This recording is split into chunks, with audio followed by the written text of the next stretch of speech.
Oke, baiklah. Assalamualaikum warahmatullahi wabarakatuh.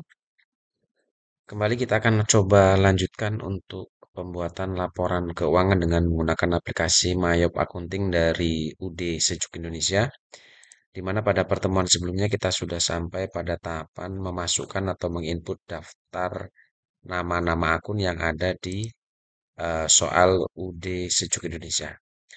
Nah, pada pertemuan kali ini kita akan coba memasukkan daftar saldo awal ya, atau trial balance 30 November dari masing-masing akun yang ada di UD Sejuk Indonesia ya.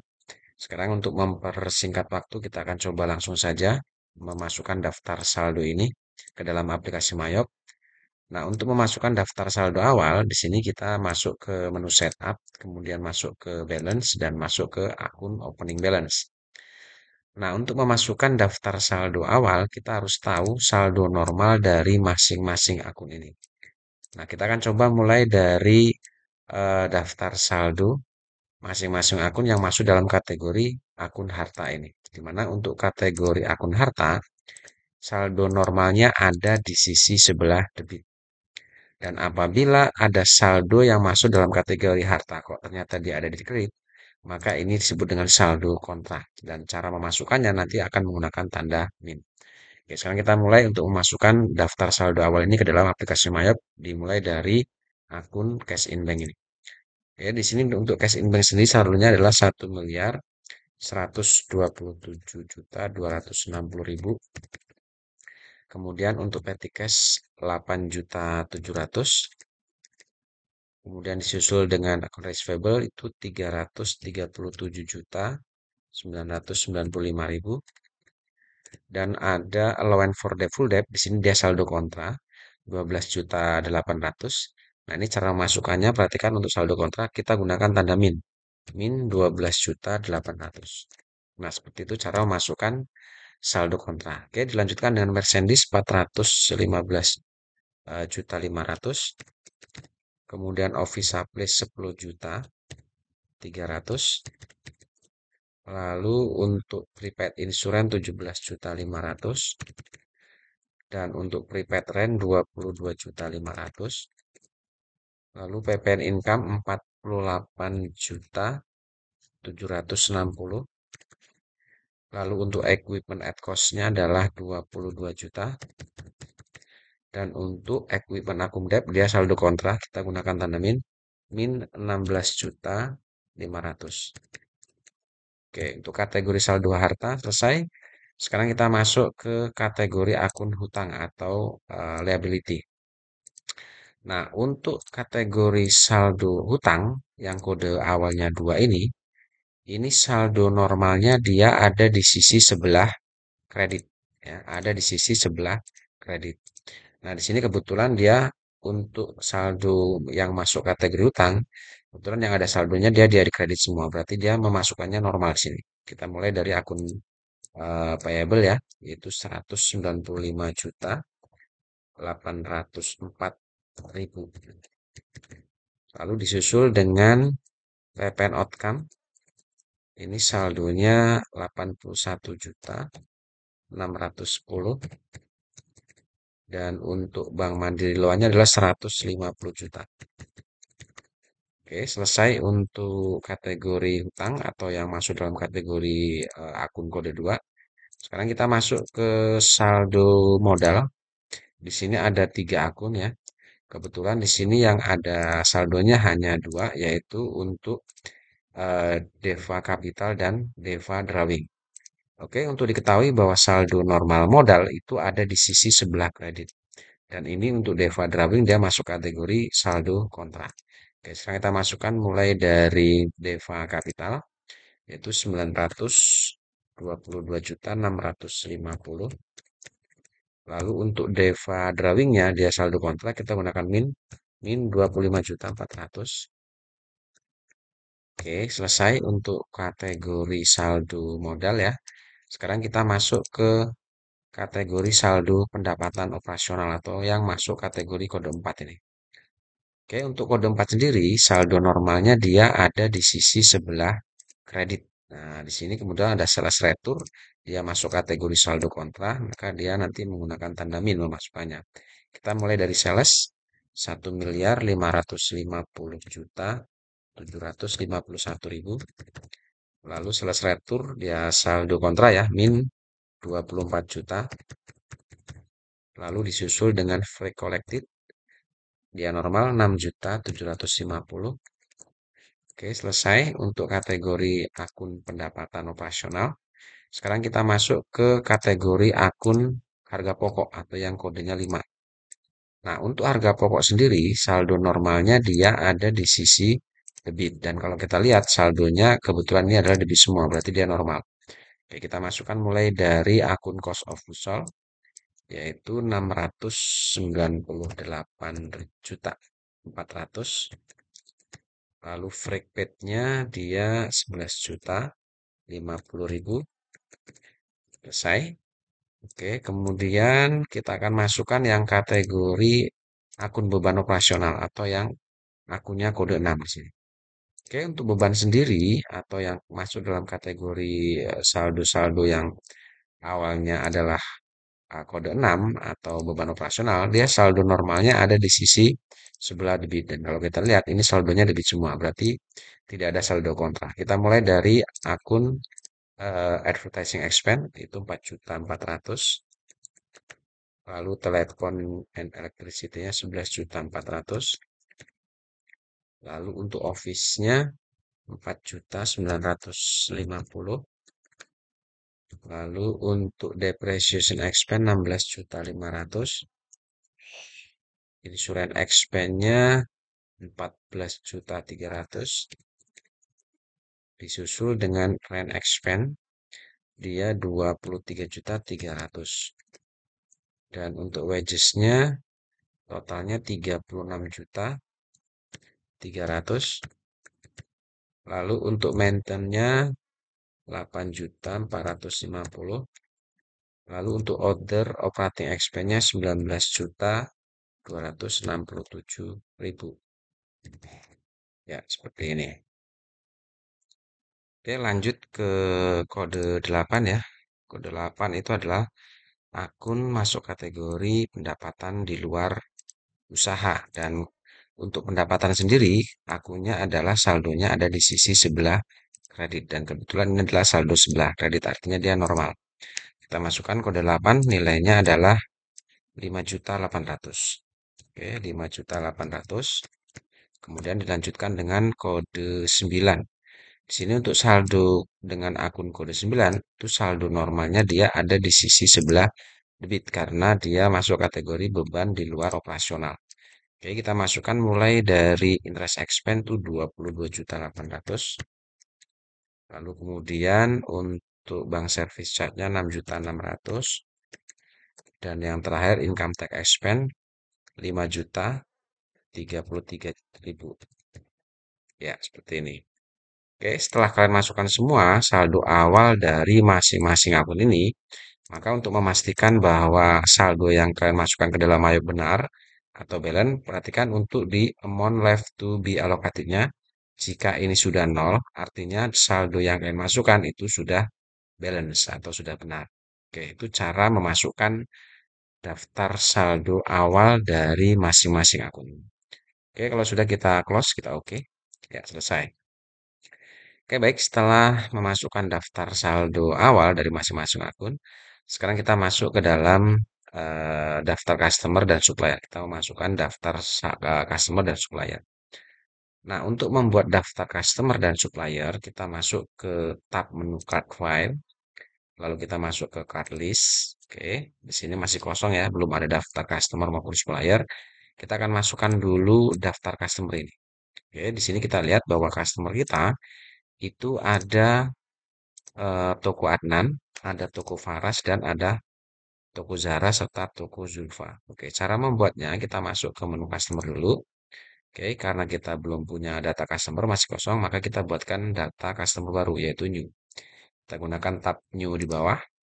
Lalu kita masukkan nama customernya. Yang pertama adalah toko Adnan ya. Kita masukkan di sini. Kemudian kita enter. Untuk card ID-nya kalian masukkan nomor atau kode customer ini. Kita masukkan ke sini. Kemudian masukkan alamatnya di sini untuk toko Adnan sendiri. Alamatnya ada di Jalan Benda, ya, ada Jalan Benda, nomor 4 Jakarta. Dan untuk Jakarta sendiri, kotanya atau city-nya adalah Jakarta. Oke, state-nya DKI Jakarta. Dan untuk kode posnya kosong ya, kita langsung masuk ke country-nya, kita masukkan Indonesia. Ya, seperti ini. Itu yang pertama. Kemudian untuk yang kedua, langsung kita new dari sini. Nomor teleponnya kalau mau masuknya kan silakan dimasukkan nomor teleponnya. Kita masukkan ke kolom phone number 1 ini. Oke ya, selesai ya. Kita masuk yang kedua, pilih new di sini. Oke, yang kedua adalah toko Faras. Oke, toko Faras kita masukkan ke sini. Lalu enter, masukkan kode customernya sini. Lalu masukkan alamatnya. Oke, di sini masukkan Jakarta. Oke, untuk ini state-nya DKI Jakarta, the pos kosong, country-nya adalah Indonesia. Oke, nomor teleponnya kita masukkan ke port number 1 ini. Selesai. New lagi kita masukkan yang kedua untuk toko Zara. Kita masukkan ke sini. Enter. Lalu untuk kode customernya kita masukkan ke sini. Lalu alamatnya.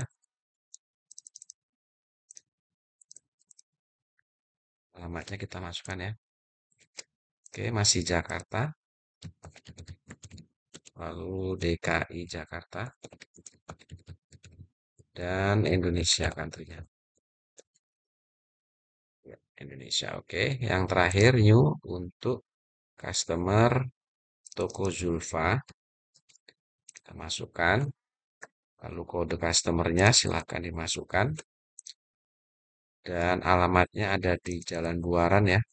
Kita masukkan ke alamat sini. Dan masih Jakarta. Oke. DKI Jakarta. Untuk country-nya sendiri adalah Indonesia. Nomor teleponnya masih. Ini kita copy biar cepat ya. Oke, selesai. Untuk data customer kalau sudah kita oke. Ya, data customer sudah masuk semua. Adnan, Faras, Zahra, dan Zulfa. Oke, sekarang kita masuk ke data suppliernya. Kita masuk ke menu supplier ini. Oke, masih kosong, belum ada data customer. Kita buatkan baru, new di sini ya. Kita pilih new. Oke, yang pertama kita masukkan PT Ramajaya. Kemudian enter. Masukkan kode suppliernya. Kita masukkan. Lalu alamatnya. Kita masukkan ke kolom address. Di sini untuk city-nya sendiri masih Jakarta. Oke, state-nya DKI Jakarta. Dan country-nya kita buatkan Indonesia. Nomor teleponnya jangan lupa kita masukkan di sini. Di kolom phone number 1 karena hanya satu nomor telepon. Oke, selesai Ramajaya kita new lagi untuk masukkan PT Pasca Berkah ini. Enter, kita masukkan kode suppliernya. Oke, kita copy atau kita tulis alamatnya. Kita masukkan di kolom address. Lalu city-nya masih Jakarta. Di sini masih DKI Jakarta. Lalu country-nya Indonesia. Kita masukkan yang kedua, new. Yang ketiga ya. Ya ketiga. Sorry. Ya, yang ketiga. Kita masukkan di sini. Oke, di enter. Masukkan nomornya. Alamatnya kita masukkan.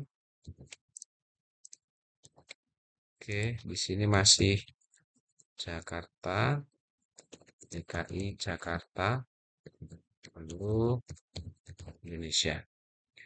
Nama teleponnya boleh dimasukkan, copy, kita masukkan ke phone number 1 ya. Oke, selesai untuk data supplier dan customernya. Oke, baik, setelah data customer dan supplier kita masukkan, kita close dulu. Baru sekarang kita masukkan untuk daftar saldo piutang dagang dan daftar saldo utang dagang. Nah, untuk memasukkan daftar saldo piutang, caranya kita masuk ke menu setup, lalu balance, lalu customer balance. Karena piutang itu muncul karena adanya penjualan oleh kepada customer. Kita masukkan untuk daftar piutang pertama adalah toko Adnan. Kita klik toko Adnan di sini. Nah, seperti ini lalu klik add cell, lalu kita enter. Oke, terminnya sudah net 30, invoice-nya masukkan nomor faktur ya, terjadinya piutang di situ. Lalu tanggal terjadinya penjualan tanggal 25, tanggal 25 November ya. 25 November 2024. Oke, langsung jumlah piutang total ya. Kita masukkan yang ini. Yang total ini 91 juta ini. Kita masukkan ke sini. Ya. Lalu perhatikan untuk tax code-nya ini kita buatkan NT, jangan PPN karena nilai total piutang ini sudah termasuk pajak ini, sudah termasuk PPN. Oke, kalau sudah kita rekod, kita masuk yang kedua itu untuk toko Faras. Berarti yang ini kita use add cell, kita masukkan kembali enter, masukkan invoice-nya, nomor faktur terjadinya piutang, lalu masukkan tanggal terjadinya tanggal 29 ya di sini ya. Oke, lalu kita masukkan total piutang adalah 82 juta sekian ya. Kita masukkan ke kolom total including. Jangan lupa ini kita ganti dengan NT. Oke, jangan hati-hati ya. Record. Yang ketiga untuk toko Zara, klik di sini. Kita ambil toko Zara, add cell, lalu kita enter. Oke, masukkan invoice-nya toko Zara. Kita masukkan ke sini. Oke, tanggal terjadinya penjualan kredit tanggal 23 November, total piutangnya adalah 89 juta sekian. Kita masukkan di kolom total including. Oke, ini kita ganti NT.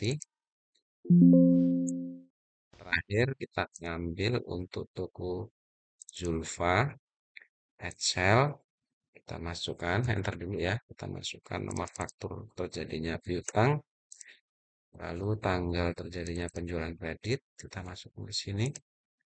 Oke, total piutangnya adalah 74 juta sekian. Kita masukkan ke total including ini. Oke, ini diganti dengan NT. Selesai. Ini artinya jika kalian sudah selesai dan keluar komentar congratulations, artinya data piutang sudah tadi.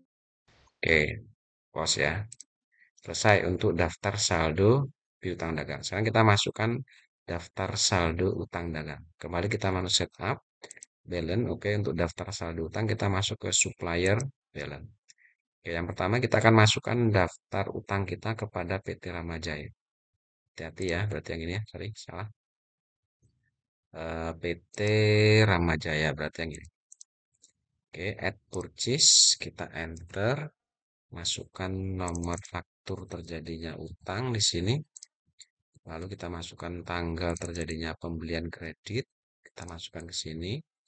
Lalu kita ambil total utangnya adalah 61 juta sekian. Ini kita masukkan ke kolom total including. Oke, jangan lupa tax code-nya juga kita ganti NT karena nilai ini sudah termasuk PPN. Kita masuk yang kedua untuk Raska Berkah. Kita add purchase kembali, enter. Kita masukkan nomor fakturnya ke sini. Oke, tanggal terjadinya utang 20 November. Kita masukkan ke sini. Lalu kita masukkan totalnya 60 juta sekian ya. Kita masukkan ke kolom total including. Ini kita ganti NT use. Terakhir kita masukkan utang kita kepada Tunas Nalendra ini. Oke, add purchase. Kita enter dulu, masukkan nomor fakturnya ke sini. Masukkan tanggalnya ke sini. Oke, dan kita ambil total utang kita 73 juta sekian. Kita masukkan ke total including. Lalu jangan lupa ini kita ganti NT. Selesai berarti daftar utang yang kita sudah kita close. Dan yang terakhir kita akan coba masukkan daftar persediaan barang. Oke, untuk memasukkan daftar persediaan barang, caranya kita masuk ke inventory. Lalu kita buatkan data barangnya dulu, kita masuk ke item list. Oke, kita buatkan masih kosong, belum ada daftar barang di sini, kita buatkan baru new. Silakan masukkan numbernya, berarti yang ini kita masukkan kodenya, kita masukkan ke sini, lalu enter, baru kita masukkan nama barangnya atau nama itemnya ke name ini. Oke, setelah itu baru kita checklist semua nih. Checklist, checklist, checklist. Nah, untuk I buy this item, silakan kalian link ke cost of goods sold. Ya, ini. Lalu untuk income akun phone tracking saya kita masukkan ke atau kita link ke akun sales dan yang ini kita link ke akun merchandise inventory. Nah, kalau sudah kita masuk ke buying detail. Oke, di buying detail ini perhatikan untuk buying unit of measure ini kita masukkan unit satuannya ya. Untuk text code-nya kita ganti ppn atau kita masuk ke ppn. Lalu kita masuk ke selling sama ini pun kita buatkan unit untuk satuan unitnya. Dan ini kita ganti ppn. Selesai. Oke, ignore all. Lalu yang kedua, new lagi. Kita buatkan data barang yang kedua, kodenya CL18. Kita masukkan ke sini ya. Enter, nama barangnya adalah AC Cool. Kita masukkan ke sini. Ini kita cek di semua, otomatis dia sudah ngelink sendiri karena tadi di awal kita sudah ngatur ya. Ini pun tidak usah, tidak perlu karena saat kita pertama sudah mengisi ini, otomatis yang kedua dan ketiga atau seterusnya, otomatis dia terisi. Oke, selesai untuk memasukkan daftar barangnya, close. Nah, sekarang kita masukkan nilai atau jumlah persediaan dan nilai persediaan ini. Cara masukkannya kita masuk ke count inventory. Oke, di sini agak geser sedikit ya. Kita masukkan counted-nya ini kita masukkan jumlahnya. Untuk AC Asri itu 45 unit. Sedangkan untuk yang AC Cool itu 30 unit. Oke, jika sudah, kalian masuk ke adjust inventory. Default adjust akunnya kita gunakan akun merchandise inventory. Use. Oke, continue. Lalu kita buka opening balance. Nah, di sini karena ini saldo awal, maka penanggalannya kita buat tanggal 1 Desember 2024. Oke, jangan lupa ya penanggalan untuk persediaan kita gunakan tanggal 1 karena dia sebagai saldo awal bulan Desember. Oke, kalau sudah kita masukkan harga per unitnya di sini untuk harga per unitnya untuk AC Asri itu 5.700.000 kita masukkan ke sini 5.700.000 dan untuk AC Coolnya itu harga satuannya atau harga pokoknya per unitnya 5.300.000. Oke, kalau sudah kita record. Ya, selesai. Itu cara memasukkan persediaan barang dagang. Oke, saya rasa untuk pertemuan kali ini ya cukup ya untuk bagaimana cara memasukkan daftar saldo awal, kemudian bagaimana cara membuat daftar saldo, daftar customer, supplier, kemudian kita memasukkan daftar saldo piutang, daftar saldo utang, dan terakhir tadi kita memasukkan data persediaan barang dagang. Untuk pertemuan selanjutnya kita akan coba menganalisis dokumen transaksi atau melakukan pencatatan dokumen transaksi ke dalam aplikasi MyPin. Oke, baik, saya rasa cukup sampai di sini. Kita lanjutkan pada pertemuan berikutnya dengan pencatatan dokumen transaksi ke dalam aplikasi MyApp Accounting. Terima kasih. Assalamualaikum warahmatullahi wabarakatuh.